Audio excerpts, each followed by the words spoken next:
Olá pessoal, sejam bem-vindos ao meu canal.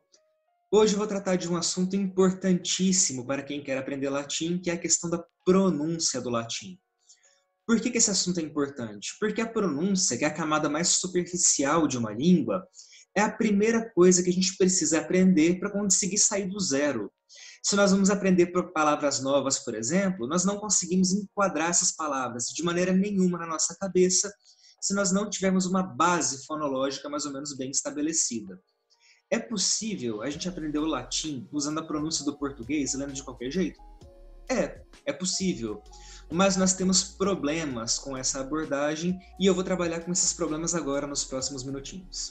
Além dessa questão de o sistema fonológico ser uma parte importante da construção da língua na cabeça do falante, nós temos um problema também com a falta de convenção.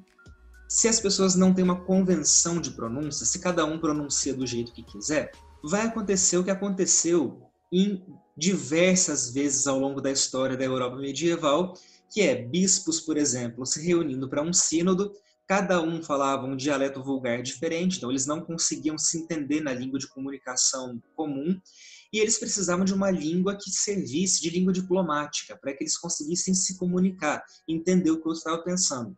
E essa língua era o latim, era o que todos conheciam em comum. Se cada um pronuncia o latim de uma forma, todavia, essa comunicação fica impossível para termos como casus belli, por exemplo, né, que é o caso de guerra. Um português poderia pronunciar casus belli, como nós fazemos, né? E um espanhol também, casus belli. Não está muito diferente aí. Mas na hora que a gente começa a escalar o mapa para o norte ali, na França já vira casus belli. Em inglês já vai virar casus belli. Então, quer dizer, se a gente pronuncia a palavra de acordo com a própria língua, nós vamos ter esse problema de comunicação, né? Um próprio nome, por exemplo, se a gente pronuncia o nome do Édipo, rei, né, de acordo com uma pronúncia clássica, seria Oedipus. Ou então, na pronúncia portuguesa, Édipus. Se fosse na pronúncia francesa, Oedipus. E se fosse na pronúncia britânica, Íripas. E até a gente entender que Íripas é o Édipo, a gente está perdido aí, né?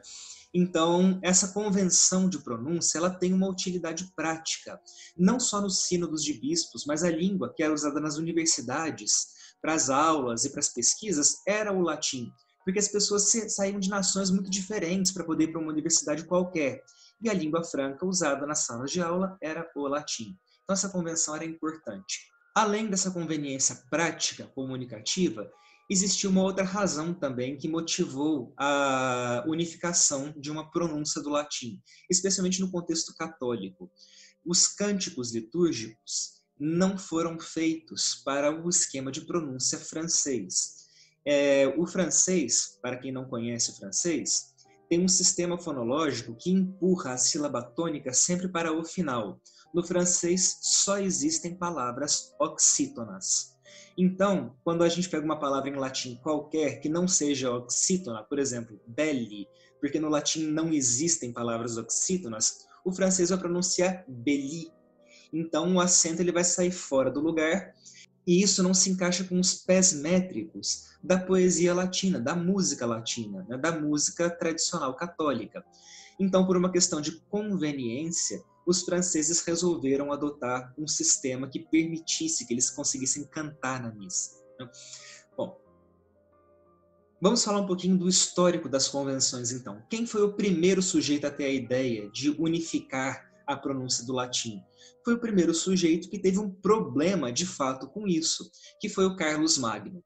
Quando ele fez aquele serviço civilizatório de unificar o sistema de educação dentro do Império Romano, que ele reconquistou, né, ele contratou um monge inglês, que era o Alcuino, que era um especialista, era um grande estudioso, né, do latim e do grego, e esse Alcuino ficou responsável por unificar a pronúncia do latim, isso no século VIII, 1700 e pedrada ali, né? O problema é que nessa época o latim ainda não tinha, vamos dizer assim, morrido, né? O dialeto popular que eles falavam ali era muito próximo do latim. E isso permitia que em determinados círculos de cultura mais elevada, por exemplo, entre os padres, o latim ainda fosse a língua franca de comunicação, a língua de cultura. Os sermões dentro da missa, por exemplo, para o povão, eram escritos e falados em latim. Na hora de ouvir a confissão, por exemplo, era comum que essa confissão fosse ouvida em latim, né? As pessoas falavam em latim com o padre respondia em latim, ainda que fosse um latim errado, né, mais próximo do que viria a ser o francês futuramente, né, ainda era latim. E você imagina um francês dizendo, né, até parece que um monge inglês ensinando a eles como falar o próprio latim, como falar a própria língua, conduzir os próprios serviços litúrgicos. Jamais que isso ia ter uma aceitação, né? Quer dizer, o povo de lá não aceitou isso muito bem, não. A convenção foi estabelecida, mas isso aí não teve um alcance muito grande. Posteriormente, outros esforços, conforme as dificuldades práticas fossem aparecendo, começaram a surgir. Só que esses esforços, apesar de ter um impacto local, eles nunca excediam as fronteiras ali da região em que ele foi planejado. O único esforço que adquiriu uma certa projeção, um certo prestígio, foi só lá para o século XV, com o Erasmo de Roterdã, que foi um dos maiores classicistas, um dos maiores intelectuais da Renascença. E ele, o que ele fez? Ele pegou os textos dos romanos da antiguidade e tentou enxergar ali o que seriam os padrões de pronúncia adequados à época.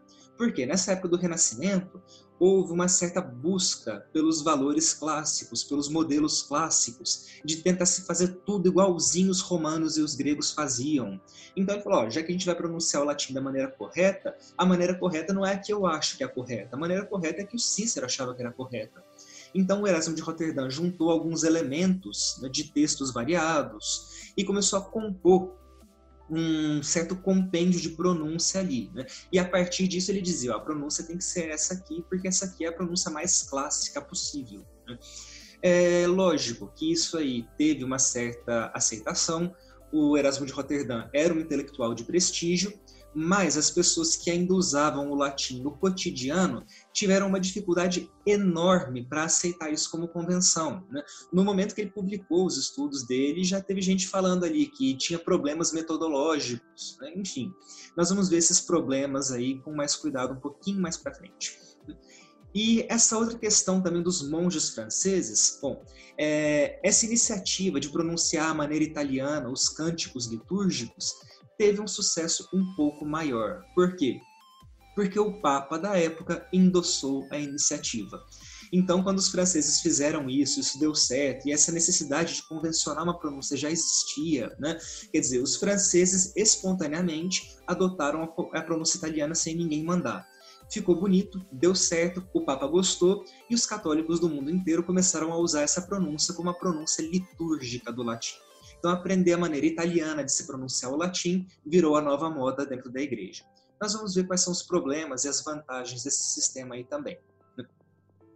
Bom, vamos falar um pouquinho agora da natureza dessas possibilidades de pronúncia diferentes, então. Então, basicamente, resumindo o que a gente disse antes, nós temos a pronúncia reconstituída do latim, que teve origem lá no Erasmo de Roterdã e depois sofreu algumas pequenas adaptações no meio acadêmico.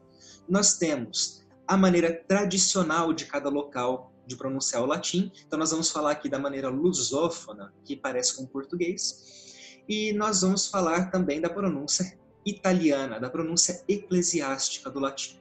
Vamos começar, então, com a reconstituída, com a pronúncia acadêmica.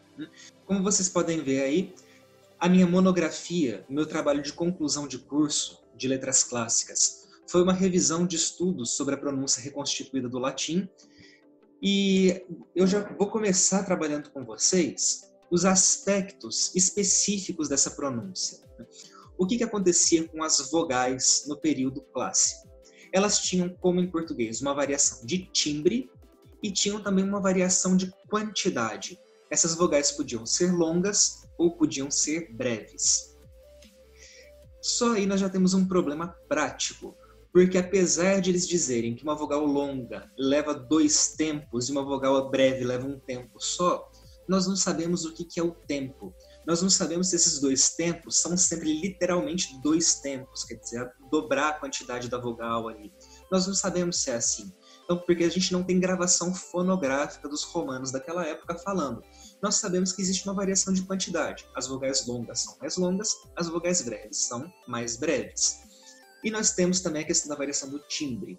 Isso é um outro problema. Apesar de todo mundo saber o que é A, E, I, O, U, quem estuda línguas estrangeiras sabe que o A de uma língua não é exatamente igual ao A de outra língua. Se nós estamos tentando falar latim, portanto, o A que a gente vai pronunciar no latim, se nós somos falantes nativos de português, vai soar mais como o A que nós falamos em português. O I, se nós falamos um I como I bem definido aqui em português, ele vai sempre soar dessa forma quando a gente fala o latim. E ao passo que o americano, por exemplo, que fala esse I com uma qualidade um pouquinho diferente, vai tender a pronunciar esse I com uma qualidade um pouquinho diferente. Nós não sabemos qual é o correto, porque nós não temos gravações fonográficas daquela época. Nós sabemos que alguns gramáticos latinos colocavam lá, então o que você vai fazer com o I? Você vai fazer esse formato de boca e soltar o ar produzindo a voz. Pô, isso ajuda muito pouco. A questão das vogais sempre foi um problema para os estudos fonéticos.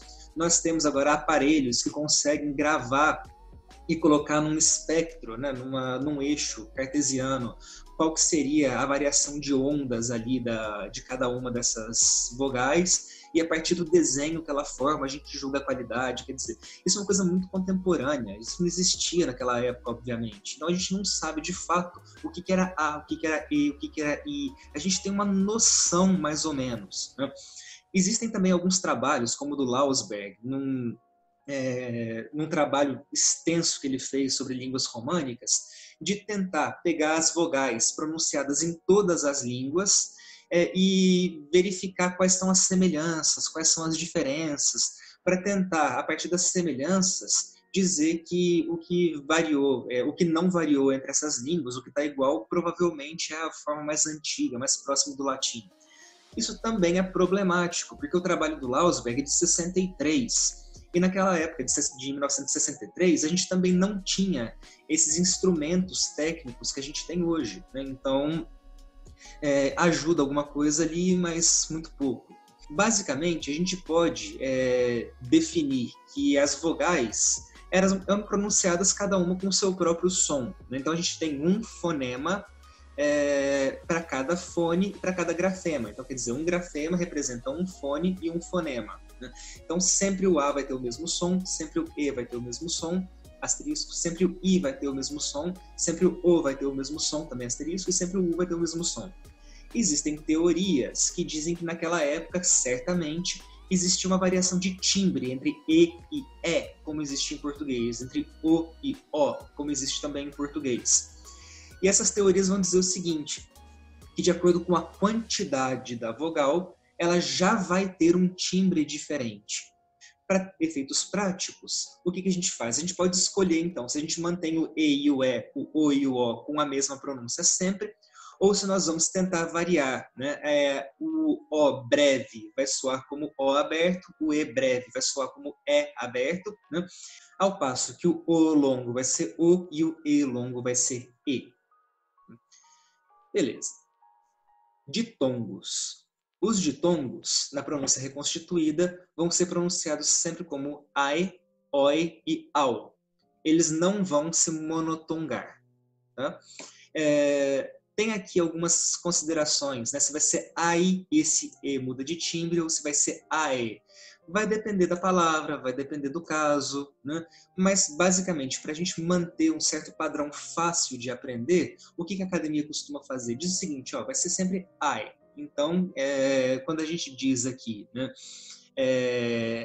aitas, vai ser aitas com som de A, I. O próprio ao aqui, que se monotongou em alguns contextos como o, né, na pronúncia clássica, nós não vamos usar essa monotongação, vai ser sempre ao. Né? O o tem o mesmo problema do ai ali em cima. Né? Bom, os outros ditongos, eu e ui, não apresentam dificuldades de pronúncia para nós. Mas vamos lá para as consoantes. Né? O que a gente tem aqui nas consoantes? Nós temos uma facilidade um pouco maior de traçar o que era feito naquela época pela descrição dos gramáticos. Porque as consoantes, elas são obstruções na passagem do ar, e essas obstruções têm sempre um ponto de articulação. Então, existe uma facilidade maior em você descrever o ponto de articulação de uma consoante do que descrever a qualidade da sua caixa aqui do seu aparelho fonador, né, para produzir uma vogal. Então tá lá, né, o Ernesto Faria, que é um dos teóricos que falam de pronúncia do latim, né, ele é o teórico brasileiro que fala disso, ele vai dizer aqui que esse B tem a mesma pronúncia do B do português. Então tá lá, e tem um trechinho do Quintiliano aqui que vai justificar essa pronúncia, né? Tá a tradução em português. Costuma-se questionar se convém observar qual som as preposições juntas produzem na escrita, ou qual som elas produzem separadas, uma vez que quando digo obtinuit, a doutrina exige efetivamente como segunda letra um B, mas os ouvidos ouvem mais um P, né? Obtinuit. Então tá aqui ele mostrando que o B e o P tinham uma certa aproximação aqui, né? Beleza, né? Isso indica pouca coisa. Isso indica que essas duas letras têm um ponto de articulação muito semelhante, né? Que a diferença de uma para outra provavelmente é uma questão de vozeamento só, né? Como a linguística hoje em dia descreve, mas ele não define nesse trechinho aqui qual é o ponto de articulação do B. Bom, mas tá, mesmo que definisse, né, tá lá a oclusão feita pelos dois lábios se tocando com uma certa explosão, isso é fácil de descrever.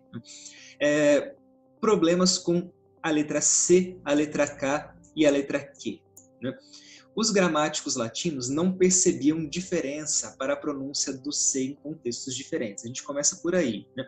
E aqui nós temos o Mário Vitorino explicando como ele entendia a pronúncia para a letra. Então, que reducta introrsus lingua hincact per. Que reducta introrsus.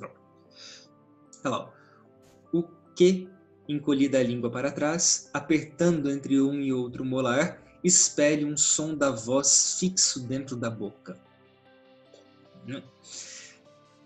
Tá, como que você copia esse movimento sem ter percepção, uma percepção prévia do que seja o que, né?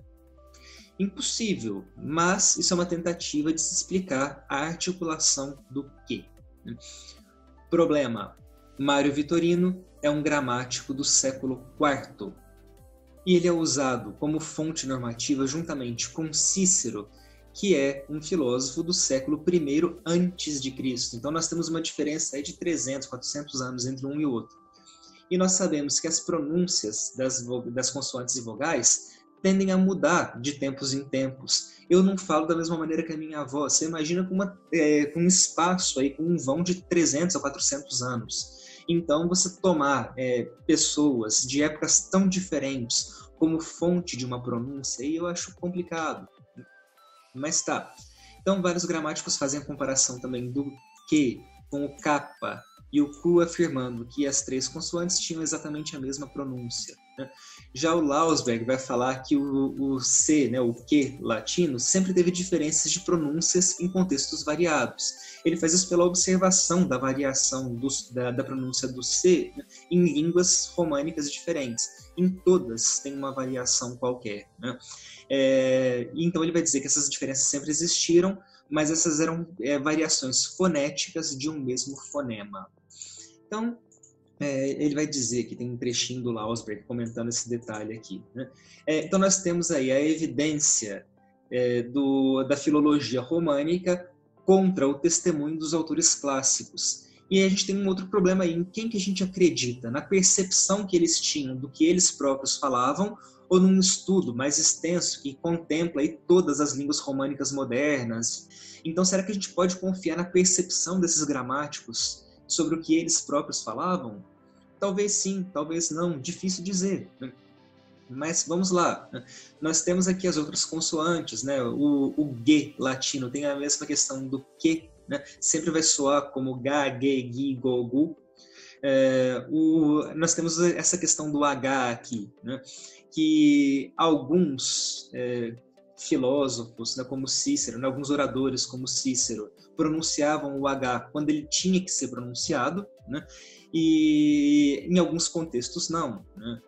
Tem também aquele poema famoso do Catulo, né, o Adarium, em que ele vai falar desse ário aí, que ele pronuncia o H onde ele não deve ser pronunciado, né? Então, cômoda diceba, si quando cômoda vellet, né? Quer dizer, ele pronunciava cômoda quando ele queria dizer cômoda, e achava que estava abafando, né? Então, assim, tem um poema inteiro que ele dedica só a isso aí. Então, essa questão do H pronunciado fora de contexto indica que ele já não era uma coisa natural, né? Todo mundo já pronunciava sem o H. Mas para mostrar erudição, que você sabia historicamente quando que existia essa aspiração, você vai pronunciar essa aspiração. Ou então, quando uma palavra que vem do grego tem aspiração, você vai pronunciar aspiração. Beleza, você mostra erudição, mostra cultura quando faz isso, né? Então, fica a opção na pronúncia reconstituída de pronunciar ou não pronunciar o H.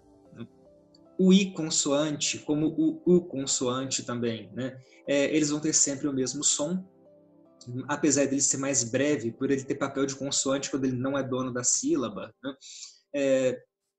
O M e o N vão ter o mesmo som do português, o P vai ter o mesmo som do português, o R vai ser sempre vibrante. Tá lá, né? Também uma observação do Prisciano aqui, né? Que R sine aspiratione ponitur in latinis, in grecis vero principalis vel geminata in media dictione aspiratur. Então, ele é usado sem aspiração nas palavras latinas, mas nas gregas ele é aspirado, seja inicial ou seja geminado no meio da palavra.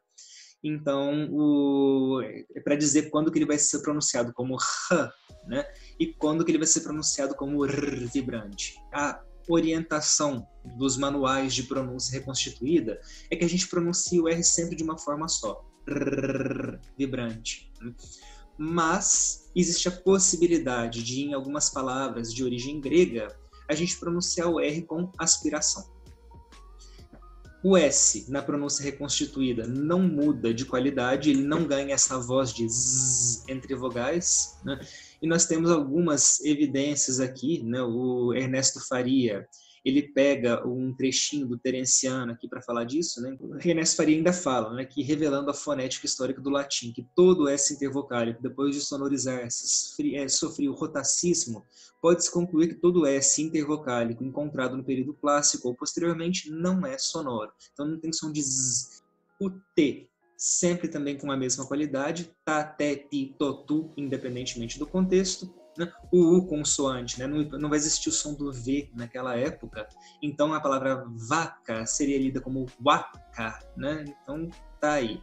O X, sempre com som de KS, o Z, por ser uma importação, vai ser uma dificuldade, né? Porque o Z, reconstituído da pronúncia grega daquela época, tinha esse valor aqui, né? Zd, né? Então, zdeta.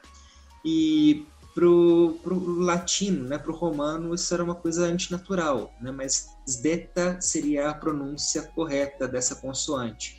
E que a gente lê zeta, né? A gente inverte os valores aqui, porque foi o que aconteceu, né, posteriormente na história. Beleza. Então nós temos aí um modelinho, né, de leitura para a pronúncia reconstituída do latim. Agora nós vamos para a questão mais complicada da pronúncia reconstituída, que é a questão do acento e da leitura métrica. O que acontece? Até a gente definir qual que é o valor fonético que cada um dos grafemas tem que ter, a gente consegue fazer, porque é uma questão mais de convenção do que de precisão histórica, né? Vocês viram aí que a gente tem teóricos com um espaçamento de séculos para definir qual seria o valor de cada letra ali, né? E isso já é um problema. Nós temos um outro problema, que são as informações que faltam. A gente não consegue, só pelas descrições, saber como que era pronunciada cada letra. A gente tem que convencionar isso aí de acordo com um modelo contemporâneo. Quer dizer, numa alusão aí ao Jurassic Park, a gente tem que preencher as lacunas do DNA com o DNA de alguma coisa que exista hoje, com o DNA de Han ali, né? Então, beleza, com o acento tonal daquela época e a leitura métrica, vai ser pior ainda. Porque o que a gente tem? A definição do acento, né? Aliás, a própria palavra acento vem daquela ideia do ad cantus, né? Quer dizer, ele é basicamente a vocalização de uma quinta musical que se sobe na posição do acento. E esse sistema de acento tonal, era coincidente com a questão da quantidade silábica, que já desapareceu enquanto o latim era falado como língua viva no Império Romano. Então, nós temos esse problema sério, que a gente não faz a menor ideia do que é essa questão da quantidade vocálica e nem do acento tonal concomitante com isso aí, né? Nós temos também a questão da poesia. A tradição de leitura da poesia, isso os autores clássicos já falavam disso, né? Diz o seguinte, que além do acento natural que a palavra tem, nós vamos ter também o acento rítmico da versificação dos poemas, né? Então eles faziam um ictus, quer dizer, eles levantavam a perna para bater no chão com intensidade no começo de cada pé métrico. Então, o que acontece? Nós temos algumas informações que a gente tem que tentar processar ao mesmo tempo. Um poema como esse aqui, também do Catulo, né? Se a gente fosse ler sem considerar prosódia, sem considerar métrica, sem considerar acentuação tonal, nem quantidade vocálica, nem nada, ele ficaria algo assim. Vivamus mea lesbia atque amemus, rumoresque senum severiorum, omnes unios saestimemus assis. Soles occidere et redire possunt. Nobis cum seme locidit brevis lux, noxt perpetua una dormienda. Beleza. Nós lemos aí o poema com os acentos no lugar correto. Mas o que eu acabei de fazer com o acento? Acabei de colocar os acentos aqui como nós fazemos o acento de intensidade do português. Eu sei, pelas regras de acentuação, que no vivamus, o acento vai cair nessa sílaba aqui, vá. E eu coloquei o acento de intensidade que a gente tem em português, vivamos. Então tem um stress aí, né? Tem uma ênfase nessa sílaba, vá. Acontece que o acento antigamente ele era tonal, então ele levantava uma quinta musical, vivamos, né? Bom, até aqui tudo bem, vivamos, tá tranquilo. O problema é o seguinte, o ictus, que era o acento de intensidade da leitura métrica, não caía nessa sílaba, no vá, do vivamos. Por quê? Porque esse acento, esse ictus, ele acontecia sempre no começo do pé métrico. Então, se a gente fosse fazer uma leitura considerando apenas o acento de intensidade, esquecendo o acento tonal, a gente teria que ler assim, ó. Vivamus mea lesbiatque amemus, rumoresque senum severiorum, omnes unius saestimemus assis, soles occidere redire possunt, nobis cum semelocidit brevis lux, nox perpetua una dormienda. Aqui nós já temos um problema. Qual é o problema? Nós sabemos que errar o acento de lugar era considerado um barbarismo imperdoável. Então, nós temos aqui de amarelo, né, os acentos tonais. Então, vivamos, mea, lésbia. Então, nós temos aqui essa situação em que o acento do ictus algumas vezes bate com o acento tonal. Outras vezes, não. Então, onde que nós temos uma situação em que seria natural esse tipo de acentuação de intensidade? Só nesses versos aqui, ó. Lesbia, atque, amemus, rumoresque, severiorum, beleza, né? Omnes, unius. Mas o que acontece quando esse acento cai fora do lugar? Vivamus, mea les. Nós temos um problema, porque o acento nunca pode cair na última sílaba da palavra. Jamais. Zero. Isso é barbarismo. E esses poemas, eles eram feitos para, na leitura, naturalmente o ritmo aparecer, né? E para eles não fugirem do registro popular. Então, o que acontece? Nós sabemos, então, que esse acento tonal precisa conviver com essa questão da quantidade silábica aqui e do ictus. Então, a gente tem que dar um jeito de fazer o acento de intensidade não coincidir com o acento tonal. Eu acho impossível, mas vamos tentar ver como é que vai ficar aqui, ó. We vamos meia Pera, vamos lá. We vamos meia. Já ferrou, vamos de novo, vamos lá. We vamos meia lesbia veamos rumores. Rumoresque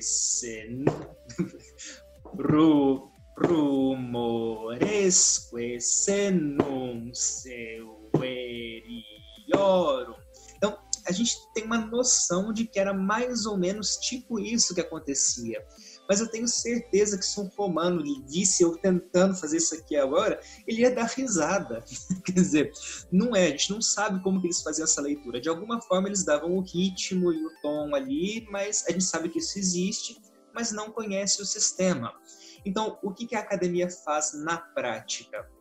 Escolhe uma das coisas para privilegiar. Você quer privilegiar o ictus? Esquece o acento da palavra. Quer privilegiar o acento da palavra? Esquece o ictus. Né? Quer fazer o acento tonal? Para poder brincar de acentuação tonal, a gente só consegue fazer o acento tonal levando em conta o acento da palavra e esquecendo do ictus. Porque aí o tom vai coincidir com o acento de intensidade que a gente já tem. É um pouco mais fácil de brincar disso aí. Né? Existem também, na nossa tradição, alguns poemas que foram compostos de maneira diferente. Não na época clássica. Né? Esse poema aqui ele foi composto no século X, né? num poema já da era cristã, e aqui o acento de intensidade já era predominante na pronúncia. Então você vê que nos pés métricos o acento vai sempre coincidir com o começo do pé métrico. Então, iste confessor Dominico lentes quem pie laudant populi per orbem hac de electus meruit supremos laudis honores. Então, o pé métrico sempre vai coincidir com o acento, né? O começo do pé métrico com o acento. Isso é uma indicação de que o sistema tinha mudado já do tonal e quantidade para o acento de intensidade. Então, para textos posteriores ao período clássico, isso aqui não vai ser um problema tão grande. Para os textos do período clássico, nós temos essa dificuldade aqui de tentar saber, né, o que era o sistema de quantidades e acento tonal que convivia com o ictus na leitura métrica. Beleza? Então, essa é uma dificuldade da pronúncia reconstituída do latim. Vamos para a outra dificuldade, né, que é a questão da prosódia. Nós temos, então, essa dificuldade já do acento tonal. Como que isso convivia, então, com as curvas de entonação, de pergunta, de resposta, né? Como que isso convivia com a entonação das funções sintáticas, quer dizer, as frases muito longas eram feitas para ser ouvidas, e elas eram processadas da maneira como elas eram ouvidas na ordem que elas vinham. Então, certamente, na hora de indicar o sujeito e o verbo, a primeira palavra da frase e a última palavra da frase, existia uma variação de entonação. Na hora de escrever uma sentença, por exemplo, ela tinha que ser lida em um tom diferente, um tom mais assertivo. Nas declamações latinas, a gente vê isso com clareza, né? Os declamadores falando do tom que tem que ser lida a sentença, que não podem ser lidas, né, da mesma forma que uma conjectura qualquer. Então, a gente tem essas questões de prosódia que nós não fazemos a menor ideia. Essas curvas eram ascendentes, elas eram descendentes, se elas tinham um tom maior aqui, um tom menor ali. Então, são informações que se perderam. Nós não temos o sistema completo. Então, o que a gente tem basicamente com a pronúncia reconstituída? A possibilidade de nós falarmos as vogais e consoantes mais ou menos como a gente acha pelos escritos que os romanos falavam naquela época, e mesmo assim sem critério de seleção de fontes, né, quer dizer, com autores que variam em séculos entre si, e sem as informações para prosódia, que são fundamentais também numa língua, que a gente vai acabar preenchendo com a nossa língua materna. Então, se a gente vai ler um texto, né, qualquer latino, e a gente é um falante nativo de português, nós vamos preencher essas lacunas com a prosódia do português. Tá, temos aí a pronúncia reconstituída definida então pelo que ela é. Quais são os outros dois modelos que sobraram? São os modelos do português, né, que é a pronúncia tradicional do português, e o modelo da pronúncia do latim eclesiástico, que é o modelo italiano. O que seria a pronúncia tradicional lusófona? Todas as pronúncias tradicionais, apesar de serem muito diferentes, né, umas das outras, elas são muito volumosas. Tem uma de Portugal, uma da Espanha, uma da Inglaterra, uma da Itália.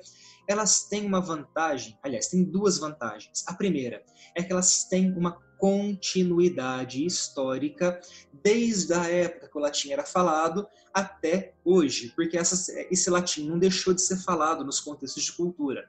A pronúncia foi mudando, né, foi variando, não é a pronúncia que se falava 2000 anos atrás, mas ela tem essa vantagem de ter uma legitimidade histórica. Quando que ela é útil? Especialmente para a gente fazer uma citação, né, de latim no meio de um discurso feito em português. Se a gente vai citar um brocardo jurídico em latim, por exemplo, o que a gente quer é o impacto, né, da chiqueza de uma citação em latim.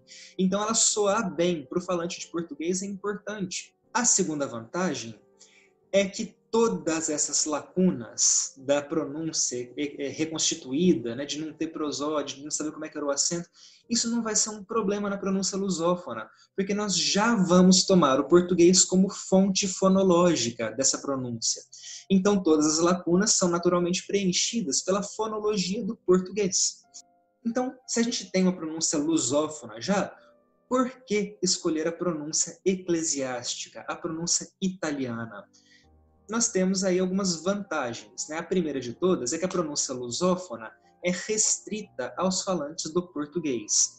Ninguém que vai aprender latim, né, sendo um morador da Espanha, vai querer aprender com a pronúncia lusitana, vai aprender com a pronúncia tradicional espanhola, se for para escolher uma tradição, né?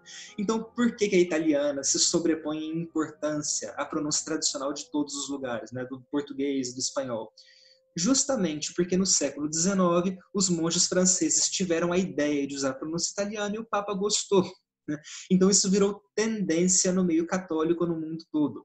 A chance de você encontrar alguém que fale o latim dentro da pronúncia eclesiástica é muito maior do que você encontrar alguém que fale o latim dentro de outras pronúncias tradicionais.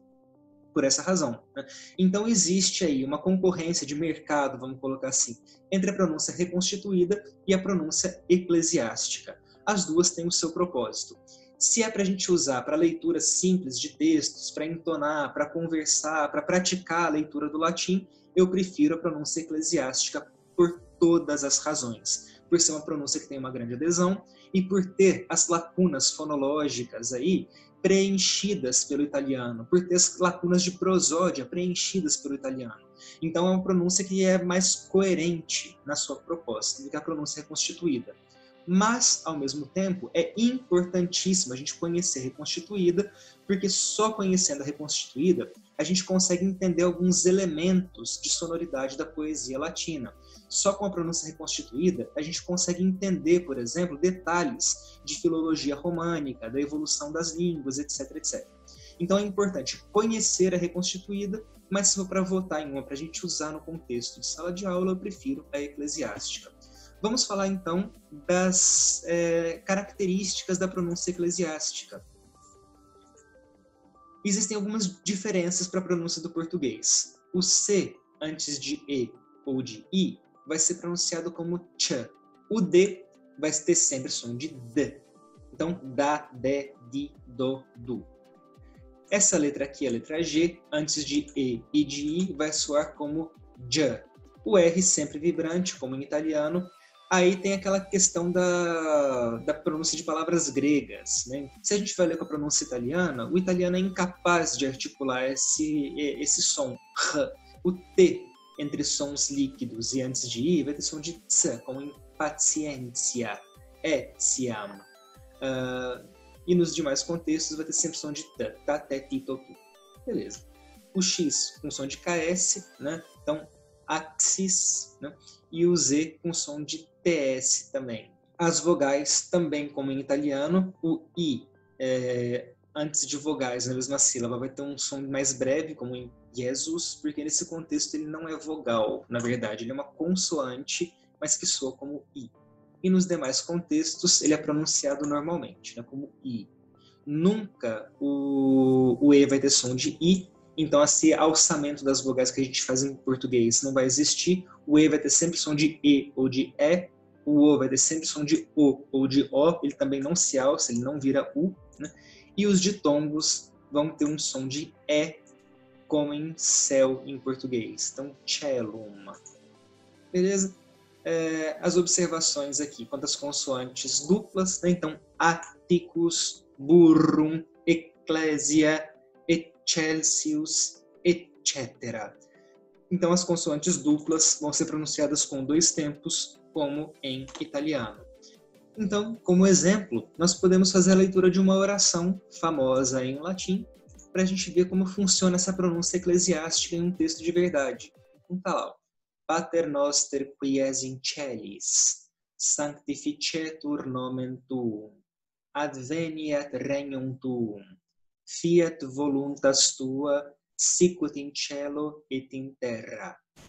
Panem nostrum quotidianum da nobis hodie, et dimitte nobis debita nostra, sicut et nos dimittimus debitoribus nostris. Et ne nos inducas in tentationem, sed libera nos a malo. Amém.